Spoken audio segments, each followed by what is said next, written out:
But you're making sure you're getting those As long calories as in. I get my macros in. Okay, interesting. And I hate to sound like a jerk. I eat whatever I want, as long as it fits within my meal. Like I have zero food restrictions. Follow me on Instagram. I eat ice cream. I eat dessert every night. Break that down into layman's terms for someone out there who doesn't know what the hell you're talking about.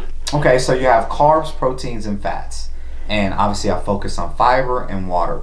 So that's basically your macronutrient budget, your caloric budget, just like managing your household. So I consume things that I enjoy, number one, to fit those carbs and proteins profile. Now, 80 to 90% of my food is nutrient dense. Taste, it's healthier, less processed, but then I personally like to give myself something consistently on a regular basis. Can I go without it? Yeah. But why if I don't have to? I like that. And then that way it keeps me from overeating. Like, not to knock anyone who clean eats, like food is food.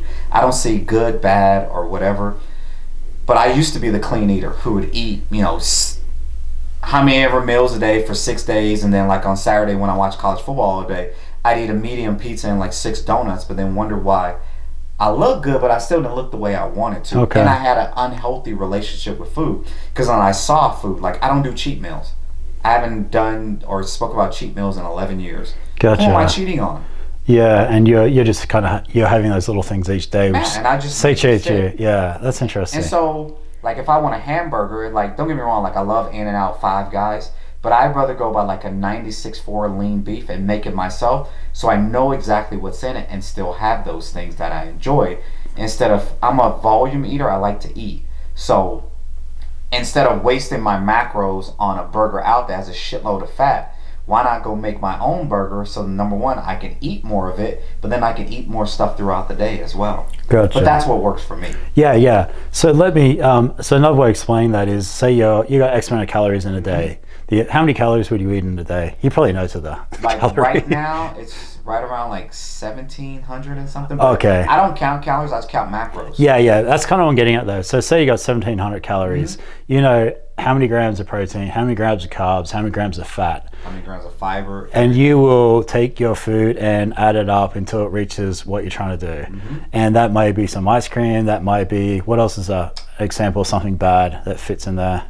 I mean, ice cream, donuts, honey buns. Okay, I mean, you name it. So 80% of that food would be healthy, nutritious, dense. Rice, white rice, brown rice, potatoes, sweet potatoes. And then that 20% is your, not cheap, but your fun foods that are fitting in your daily budget. And I do it like even right before I get on stage. That's people. That's super interesting. Yeah. And do you recommend that with your clients as well, or is that just what you do for you? Most of my clients do track their macros, even if they're like vegans or vegetarians, they still track. Okay. Because at the end of the day, I think where flexible dieting or tracking macros got a bad name is people think you just sit around eating junk. Some people do, but for most people, if they want to be healthy, they're still eating nutritious foods, because obviously if you're eating out a lot or the foods are overly processed, you're not going to be able to eat as much. So for me, like, I don't waste my calories on liquids either.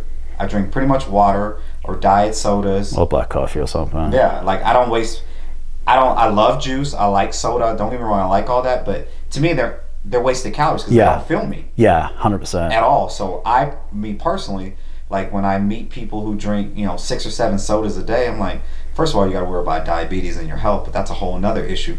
But like, I can do some simple math. It's like 40 grams of carbs each one, times 6.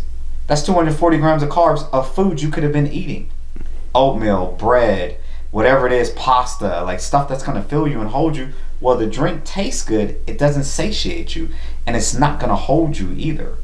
I prefer 80, 90%, and then instead of having someone binge and go off the rails, because as we know, dieting is a very complicated thing for a lot of people. How about we just teach you how to make something fit, and also you build a healthier relationship with food instead of seeing good and bad.